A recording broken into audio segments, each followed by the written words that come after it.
Hello, my name is Waylon Lewis, and every week we'll bring you a new Mindful Life podcast with Elephant Journal. Hello, and welcome. My name is Waylon Lewis, and I am reading from my new book with quotes, commentary, and then discussion of the quotes and commentary for our audiobook, and hopefully you'll enjoy. It's Never Too Late to Fall in Love with Your Life by Waylon H. Lewis. A collection of precious wisdom that I learned along the way. I pass it on to you to make use of every day. Author's note. I grew up Buddhist. That doesn't mean I understood Buddhism. It meant I grew up surrounded by a Buddhist community who I thought was largely fun and nice, and was immersed in Buddhist wisdom and meditation, which I was largely bored by. I did go to a Buddhist-inspired summer camp and learned to make friends with my own loneliness there somewhat, and tame my own mind a little and grow into leadership. Later, I did all the trainings and months of largely silent meditation retreats. But still I resisted the extreme boredom that meditation presented. Finally, through thorough at school and a night class on Buddhist philosophy, I had a moment of insight or humbleness, and I thought to myself, perhaps there is something to this Buddhist stuff after all. Soon I was walking out of a meditation session, seeing the world lit up into itself. I was learning to relax enough to carry on a conversation. I was learning life lessons every day, studying, practicing meditation, falling in love, learning to care for our environment. I jumped into the Buddhist path I had grown up in with 2 feet, and the echoes of its wisdom helpfully haunt my every moment today. This book is an attempt to bind together all the things I've found vital and helpful in my life. A collection of much of the wisdom that most helped me. The things it has taken me so long to learn to love, to borrow a phrase from David White's The House of Belonging. Many of these things took me too long to learn, or I had to learn them the hard way. They're shared here so that you and others might learn them the easy way. Were I to die tomorrow, this would be my offering, my Buddhist training, my mom's lessons on caring for this earth, my silly red heart, the ethics of journalism, and the frustrating path of serving this world. I, like you, contain multitudes, as Whitman observed. If you, like me, are thick-headed and earnest, caring and silly, alternately stubborn, nervous, sweet, prideful, reactive, idealistic, shy, and bold, may you too receive the gift of the path of mindfulness. Let's go for a walk together. May it be of benefit. Waylon Hart Lewis, Boulder, Colorado, summer 2021.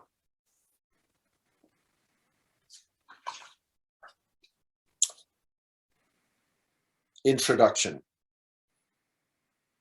Your life doesn't change just because you read Eckhart Tolle or Pema Chodron or practice meditation or travel the world or whatever. Your life will change when you integrate what you've learned into daily, in-the-moment practice.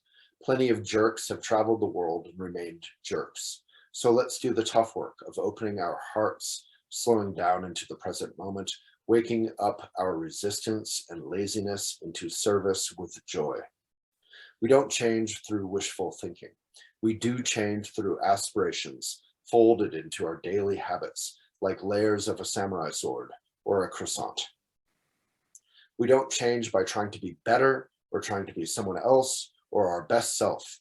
We do change by doing the hard work of making friends with ourselves, all of ourselves, right here, right now. The parts we want to show off and the parts we're embarrassed about or even troubled by. Open the messy closet that is your heart and just look at the unfolded clothes and smelly laundry and forgotten collections of baseball cards or family photos in shoeboxes.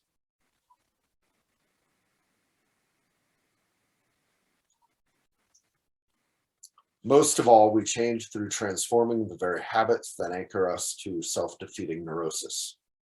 We change through daily repetition of dedication of any merit, simple meditation, study of basic wisdom, and then mindfulness in action. In the Buddhist tradition, we read slogans, quotes, and then commentary each morning. We keep those slogans visible for that day in our home or office and contemplate them whenever we run across them. That's how this book is meant to be used. It's not a good read so much as it is a habit changer, a folding in of Buddhist teachings and eco-responsible and civil disobedience tips into the small yet powerful habits that we already possess or that possess us. In Buddhism, there's a notion that wisdom is self-secret. Truth protects itself from speedy, pushy ego. Unless we're present, curious, we won't even see it. It's like the half-hidden message on the back of this book. Tilt it into the sunlight, and there it is. It was there all this time, but we had to want it. Kind of like Tolkien's elven door. It's invisible until it isn't. Read one every morning. These are mostly dense, so reading one is plenty. A few are lighter, so if you like, read 2 or 3, then move on. If you read a bunch at once, they may sound repetitive. That's because the messages our rutted habitual minds need are often similar. Breathe, come back to the present, open up, yada, yada, yada. Read the quotes at a glance, in the way you take in a scene outside a fast rolling train. A thoughtful cow on a farm and all the rolling hills speeding by in a sunny flashing glare as if it were all a dream. Life is but a dream.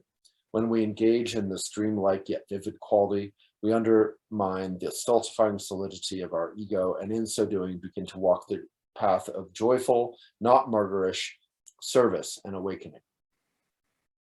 If you are further inspired, read the commentary and slow down and contemplate. If you're further inspired to go deeper, I've recommended a few favorite reads at the end of this book, some by genuine Buddhist teachers like Pema Chodron. I am only a student, but sometimes it is helpful to hear from one like me who is walking the path with you.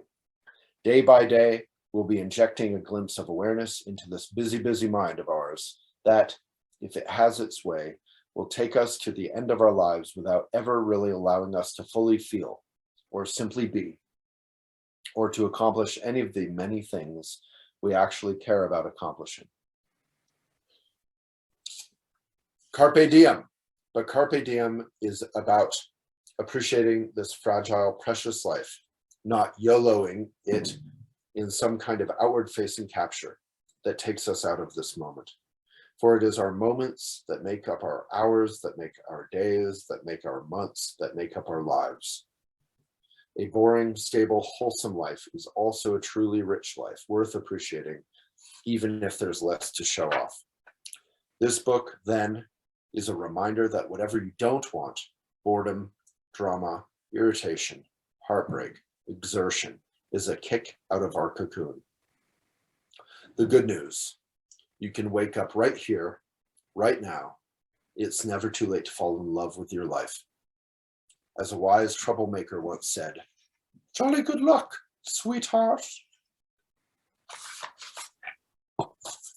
Quote 1 of 108. Fall in love with your own life. How to fall in love. Let go. Then do the hard work of making friends with yourself. 60% of all songs are love songs. All you need is love, love, love. Love is world-flooding stuff, but then we lose it and find ourselves singing a different kind of love song. While our hormones, culture, and economy push love, what we truly long for isn't out there. It ain't a meet cute at a local bookshop, but it might be in a book in the local bookshop. It might be titled something like this: It's never too late to fall in love with your life. To begin to fall in love, welcome heartbreak and loneliness even as you long for love. Soon you will be ready for something more than infatuation and disappointment.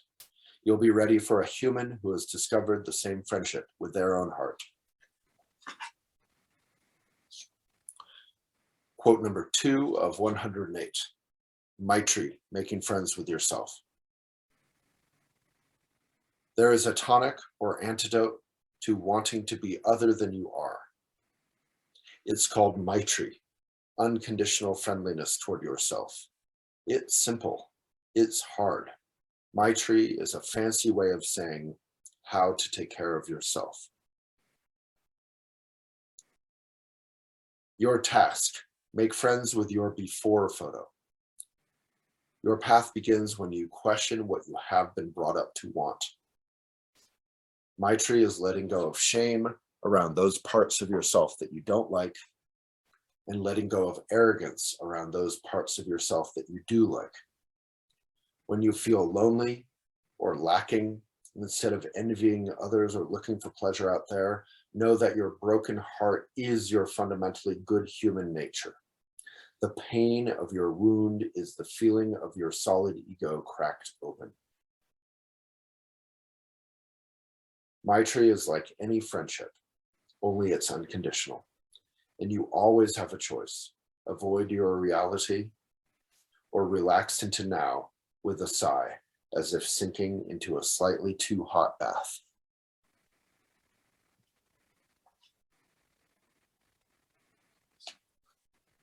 Quote number 3 of 108. Now is a good place to be. Right now, sit up straight, take your best posture, then breathe and relax. Do it. Take a deep breath in, pause, breathe out, pause. Enjoy your breath. Now is a good place to be.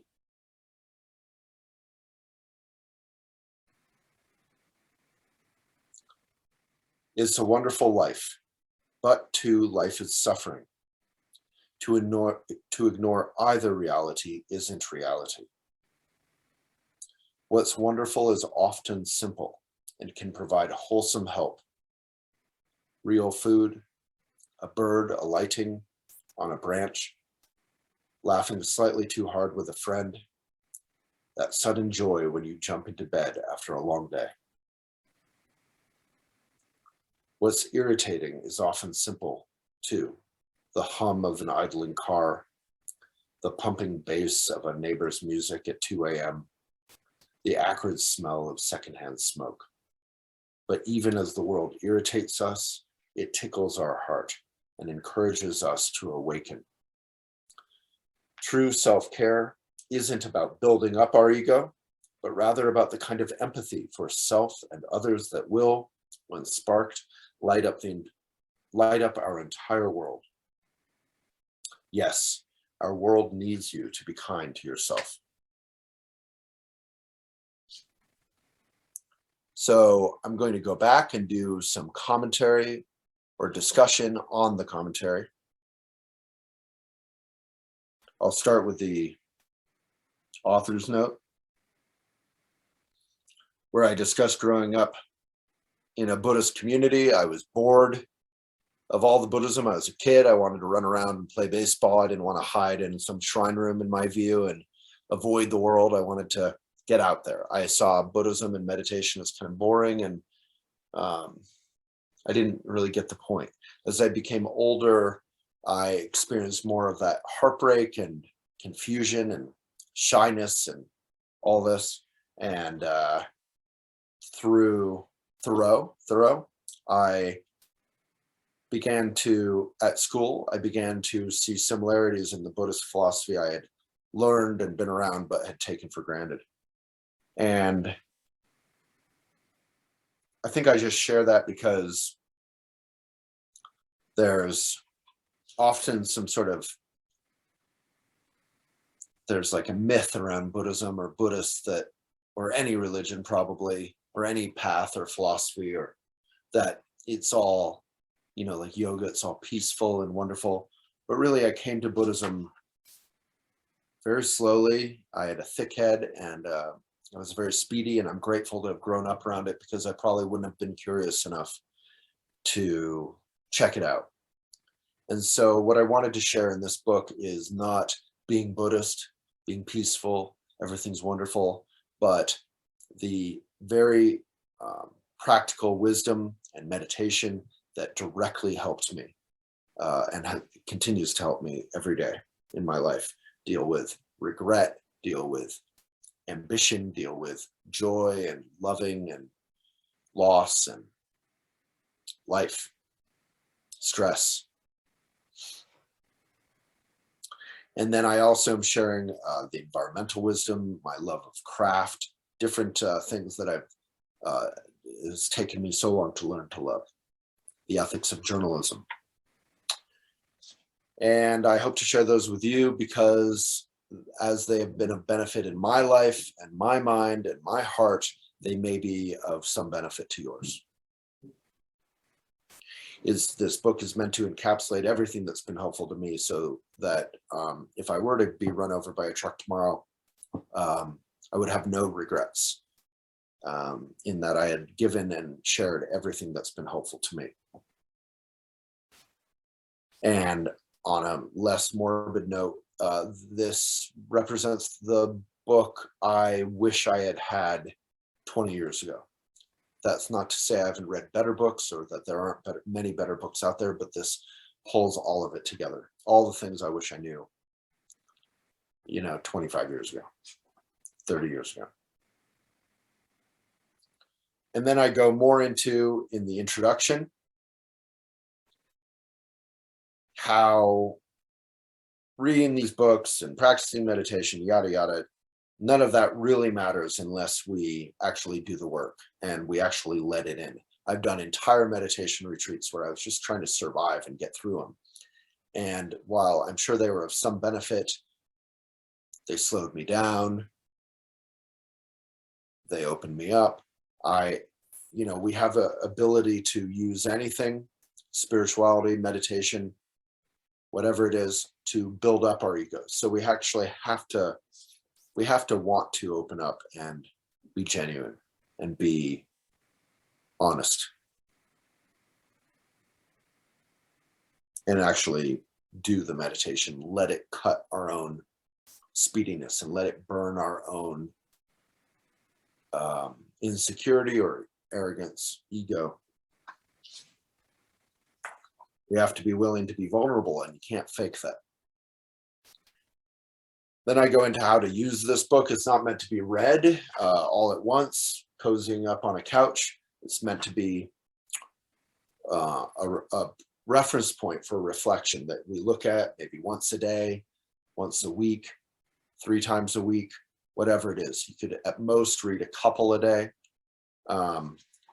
What I'm referring to is these quotes. So there's a quote on every page, and then there's commentary on that quote. So just read one of those a day, 3 of these a week, 1 a week, whatever rhythm you prefer. It could be 1 a month. You just look at it when so inspired. If you are doing every day or something, it's good to do it consistently.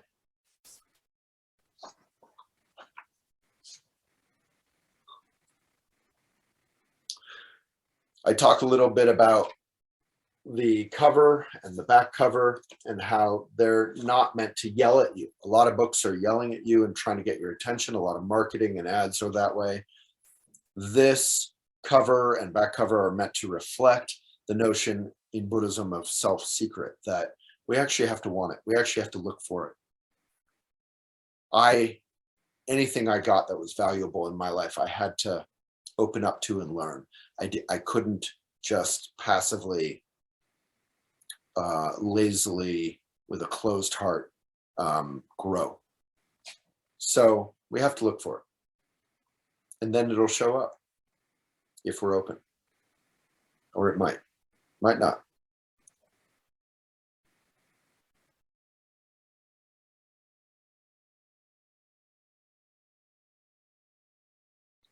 So this entire book is meant, I talk about folding new habits into old habits. Ultimately, we don't really want habits at all. We want to just be present, relaxed, wakeful, caring. But that a lot of the obstacles in our lives are habitual patterns that keep us going around like on a habit trail, and that's samsara. So these are meant to kind of inject new wisdom or habits into those habits to ultimately free us from all those habits, to dissolve all of them. It's kind of like pouring vinegar solution, baking soda on a thick, greasy stain or something. That's basically what this book is meant to be. And then it smells good once we've cleaned it all up.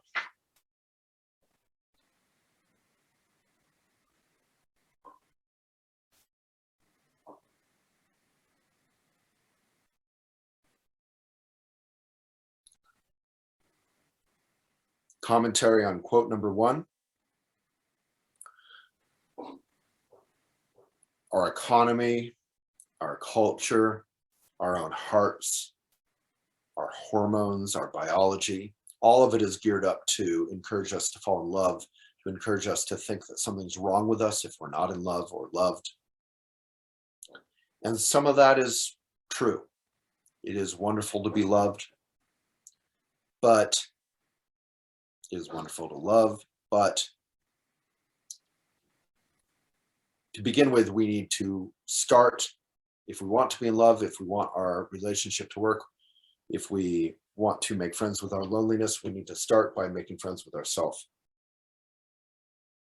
This is one of those, it's a cliche because it's true things where we actually need to not start by looking for love, getting on Tinder, Bumble, dating, yada, yada. We need to start by practicing Maitri, practicing meditation, read some Pema Chodron, really do some of the work to make friends with ourselves. Because once we've all seen how lovable those in our lives are, irrespective of their attractiveness to us. We all know people in our lives who are incredibly attractive and magnetizing just because they are so at ease with who they are, at ease with the good times, at ease with the bad times, sense of humor, sense of wholesome caring, groundedness, comfortable around others, comfortable around by themselves.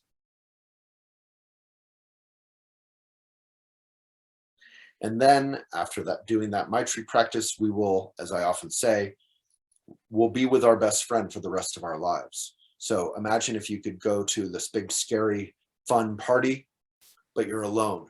It's intimidating. But imagine if you could go with your best friend, then you're going to have a good time. Even if you don't know anyone and you don't have anyone to talk to and you're not connecting, you still are with your best friend. That is the notion of Maitri, that you can actually go with your best friend everywhere, not to insulate yourself from feeling vulnerable, but actually to empower yourself to connect. And at that point, as I say here, you'll be ready for a human, if you so desire, you may not, who has discovered the same friendship with their own heart.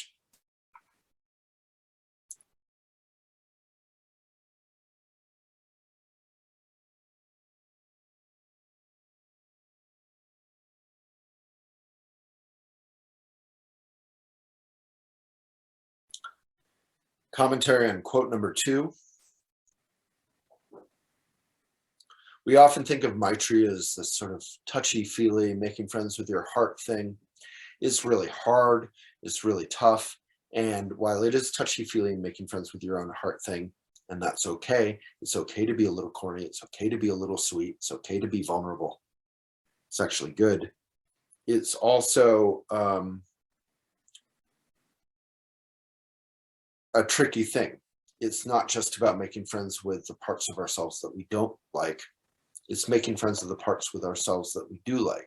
So often we're arrogant and we're show-offy about the parts of ourselves that we do like. That arrogance is also a lack of Maitri, and we have to make friends with that as well.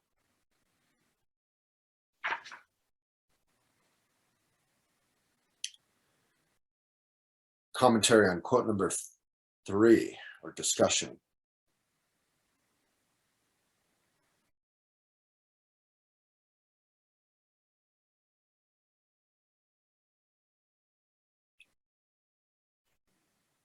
This one is just about the simple power of being present. the simple power of taking a deep breath in a good posture and letting go and grounding in now. That power is so easy to overlook, but it's honestly the solution to 99.9% of our klesha, of our drama, of our problems. It is meditation practice, but it's also something we can do right now.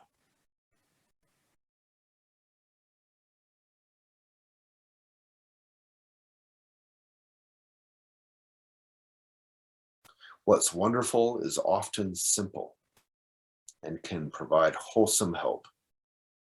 An easy way to do it, as I just did, is to look, as I discuss here, at a bird alighting on a branch, on the moving shadows, from the dappled sunshine and the breeze. Look at the mountains, look at a view. Try to focus, but then relax on any detail of anything. It can be anything.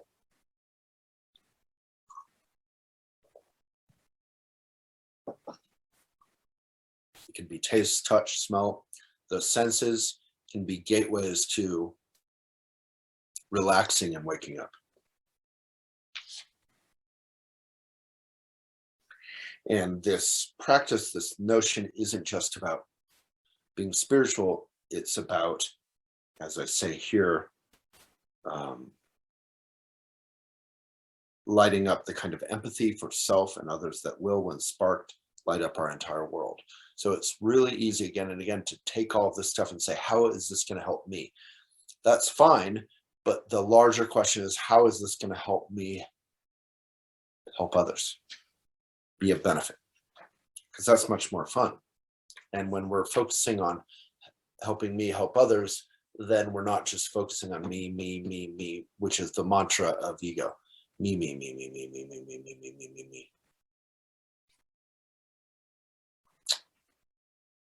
I'm going to be reading and doing commentary and discussion on all 108 chapters. So we've got a ways to go. Got a lot of good stuff to get through. A lot of helpful stuff. Thank you so much.